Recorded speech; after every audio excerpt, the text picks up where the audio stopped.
There's a certain kind of quiet that only happens when you're home. Not the kind that feels empty, nor the dull hush of boredom, but the quiet that feels safe, like a shield around your soul. It's when you hear the faint hum of the fridge, the gentle tick of a clock, and realize for once, no one is demanding you to be anywhere else. It's not loneliness, it's relief. Many people misinterpret this. They see someone who loves staying home and assume they're withdrawn, shy, or avoiding life. But for some, home isn't an escape. It's a sanctuary where they can finally breathe. Outside in the endless noise of expectations, comparisons, and obligations, they lose themselves. At home, they reclaim who they are. Maybe it started early. The classroom, the bus, the crowded spaces where you had to shout to be noticed, smile to fit in, pretend to be okay. So an inner world grew a gentler, slower, more forgiving world. Home became more than a place. It became a refuge. Psychologists note that people who cherish being home often have heightened sensitivity to the outside world. Their brains process sounds, lights, and activity more intensely. So the quiet isn't avoidance, it's balance. It's the nervous system saying, here, I can rest. Yet it goes deeper than overstimulation. There's a near spiritual quality to it. At home, the masks we wear, the social selves trained to smile, speak, laugh, conform finally fall away. And what remains is the unfiltered version of yourself, free of expectation, simply existing. Strange, isn't it? Surrounded by people all day yet feeling unseen. And then at home, sitting by a window with a cup of tea, you finally feel visible to yourself. This is the quiet power of solitude, intimacy with your own mind. In a world that glorifies constant motion, being still can look like laziness. But there is quiet strength in those who can be alone without loneliness.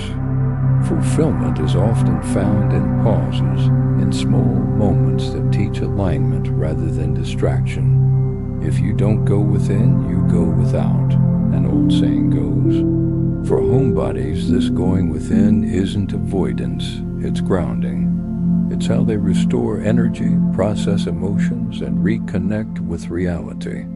When you spend hours surrounded by people, your sense of self fragments. Each audience requires a slightly different you. At home, you are your only audience. Yet solitude isn't withdrawal.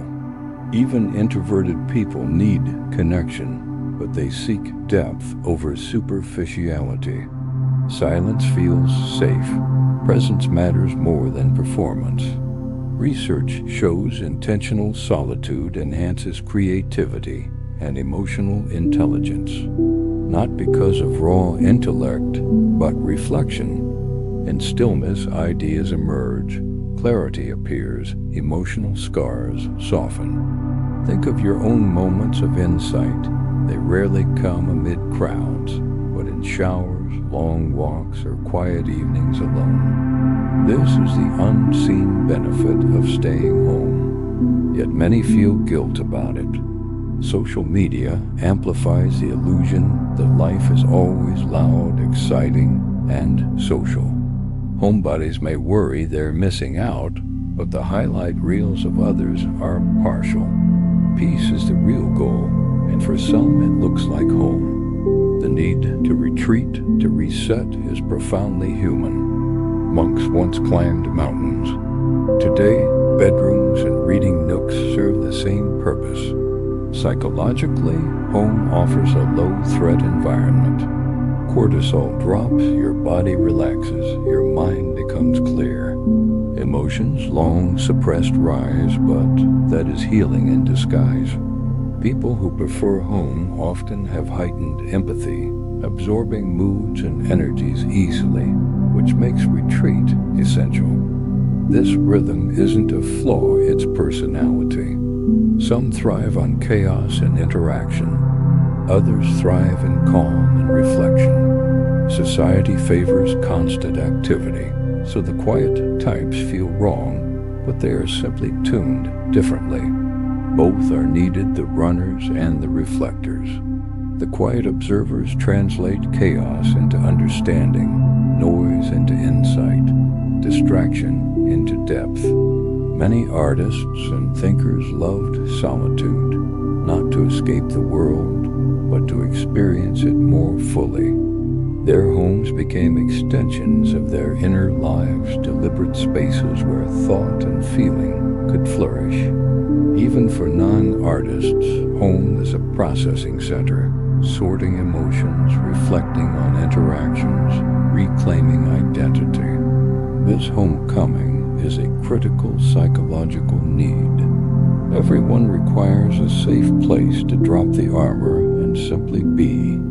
Some find it in people, others in silence in four walls.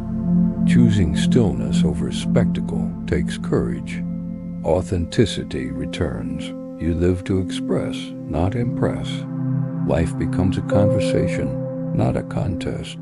Walls that once felt confining feel like wings. This is the psychology of those who cherish home. They embrace life differently, noticing its rhythms, honoring its subtleties. When they go out, they carry calm energy rather than adding chaos. Peace and solitude reduces the need for external validation. It becomes internalized. Silence can be confronting, but those who endure it learn acceptance. Emotional maturity grows.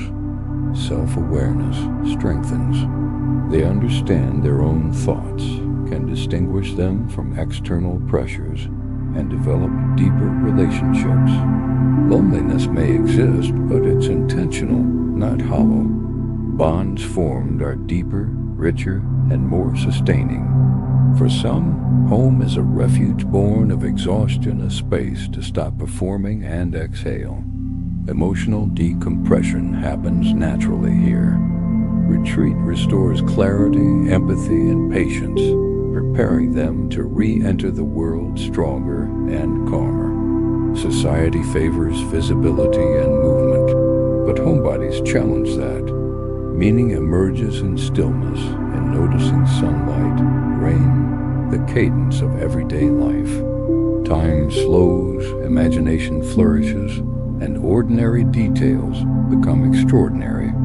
Silence is not emptiness, it is music, the sound of being enough. Those labeled distant often feel intensely. Every sound, glance, or conversation leaves an impression. Protecting peace is not fear, but self-care. Homes reflect inner states. Warm, ordered, alive, calm. Solitude fosters originality, empathy, and imagination. Thoughts unfold freely, unshaped by audience, unlocking creativity and self-understanding. Great artists, writers, and thinkers historically relied on this. Home teaches self-definition, independence from external noise, and internal validation. Silence reflects unresolved thoughts, but embracing it cultivates emotional growth. Comfort with solitude predicts self-awareness and stable identity.